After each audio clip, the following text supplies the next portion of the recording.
All right, let's crack open this case file. We're doing a full forensic breakdown of a top-tier asset, a real high-potential leader who suffered a complete and, well, catastrophic system failure. The subject's name, Suguru Geto, and this, right here, is the anatomy of his fall. So to really get to the bottom of this, we're going to be looking at it from two different angles, through the eyes of two of our top analysts.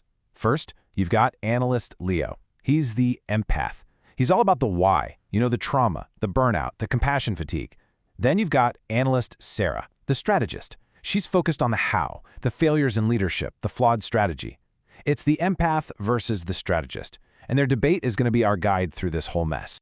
Okay, here's the game plan. We'll start with the case file itself, then dig into the crushing weight he was carrying, this unrewarded burden. From there, we'll see how the isolation of power made things worse, track his terrifying pivot into what we call the Tyrant's Playbook, and finally, talk about why this whole system needs a hard reboot. Let's get into it. Right. Section 1. An unrewarded burden. This is ground zero, the core operational stress that started the cracks in the foundation. You have to understand what Geto's job actually was. His main function, cursed spirit manipulation, it wasn't just some abstract power. It was a disgustingly physical, biohazardous process. He had to literally eat curses. Analyst Leo put it best, calling it a recurring psychological horror. Think about that. He said it tasted like a rag used to clean up vomit. Every single day he had to swallow the world's filth just to keep everyone else safe. And this constant exposure leads us to a really crucial concept here. Moral injury.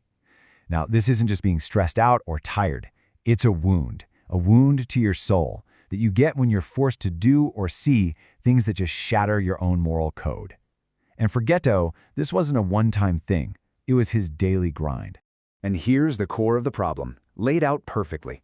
It was simple math, and the math was broken. The input, all that filth, all those curses, was enormous. But the output, the gratitude, the appreciation from the very people he was protecting, it was basically zero. Worse than zero, because they were the ones creating the curses in the first place. It was a completely unsustainable ratio of suffering to reward. So you've got this unbearable burden, right? And then it gets compounded by a massive structural failure. That brings us to Section 2, the isolation of power. This is where his only support system completely failed. Look, nobody, and I mean nobody, should operate without a partner, an equal who can be a reality check. For Ghetto, that person was Satoru Gojo. But when Gojo ascended, when he truly became the strongest, that equal partnership just dissolved. And suddenly, Ghetto was all alone at the top, operating in a total vacuum. That's a recipe for disaster. His moral compass lost its true north. And this is where Analyst Sarah just nails it. She says, and I quote, "This is a structural failure. It wasn't just Ghetto breaking down, the system broke him. Without Gojo there as a check, as a balance, Ghetto's logic just started looping in on itself, getting darker and darker with no one to call him on it. The big lesson here, no leader, no matter how strong, can be left alone in an echo chamber." So what happens when you're isolated, in constant pain, and your logic is spiraling? You start looking for radical solutions. This is where Ghetto makes the big switch from guardian to executioner. It's a move the Dossier dubs the Vader Pivot. Okay, think of this like two different operating systems running in his head. The original was his legacy code, the hero program. Its function, protect the weak. But that just led to an infinite loop of suffering for sorcerers. So he installed a new paradigm, the Tyrant program. Its logic was brutally simple. Non-sorcerers are the source of the problem. They're a bug in the system. The solution? Delete the user base. Leo sees it as a twisted defense mechanism to stop the pain. Sarah? She calls it a lazy, monstrously inefficient, brute force solution. And you can see the two paths right here. On one side, you have Gojo's plan, the tactical fix. It's the long game, education, reform, raising a new generation. It takes time, patience. On the other side, you've got Ghetto's Tyrant fix. Just wipe the slate clean. Immediate, destructive, total. The bottom line is Ghetto completely lost faith in the slow path of reform and chose brutal efficiency over any kind of morality. And don't for a second think this was just random rage. Oh no, this was calculated. This was all by the book. Literally, when he trapped Gojo in Shibuya, he was using a core principle from The Art of War, attack your enemy strategy. when he executed his own followers for disagreeing? That's straight out of the 48 Laws of Power. Law 17, keep others in suspended terror. And killing his parents? Law 28, be bold. This wasn't a breakdown, it was the deployment of a terrifying new playbook. And that brings us to this moment, the absolute point of no return. By murdering his own parents, Ghetto wasn't just being cruel, he was being strategic. He burned the boats, making it impossible for him to ever go back to his old self, his old operating system.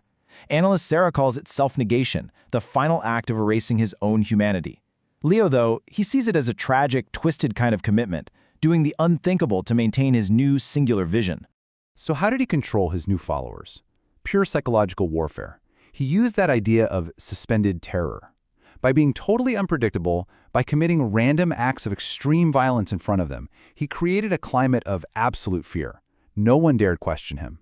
It was a classic authoritarian tool to ensure total, unquestioning obedience. So, the system is completely corrupted, the new paradigm is fully installed. How does it all end? Let's look at the final moments of his operational life, because they reveal one last, stunning glitch in the system. And here's the twist. This is where Analyst Leo lands his final critical point. The system override, the Tyrant program, it wasn't 100% successful. Despite everything, one file was never fully deleted, never fully corrupted. BEST_FRIENDS.MMM. He couldn't erase his bond with Gojo, and in his last moments, that bond surfaced. There was still a human glitch in the machine. So, what's the final verdict? Where do we land? Well, you have Leo's take, this was the tragedy of empathy. A good person destroyed by a broken system that just chewed him up and spat him out. Then you have Sarah's take, this was a weaponized superpower. It's what happens when you give immense power to someone without a stable moral anchor. But no matter which way you look at it, the Dossier's conclusion is unavoidable. A full system reboot is required. So, what do we learn from all this? 3 things. You need to write these down. First, maintenance. Your best people aren't machines. They need emotional and moral support. Second, anchors. Isolation is poison. Leaders need peers, not just subordinates. And third, reform versus delete. That temptation to just burn it all down, it isn't strength. It's a failure of strategic imagination. It's the easy way out. And I'll leave you with the final question posed in this dossier. It's a real brain breaker about the line between our identity and our function. Think about it. Are you the strongest because you are Gojo Satoru? Or are you Gojo Satoru because you are the strongest? Let that one sink in.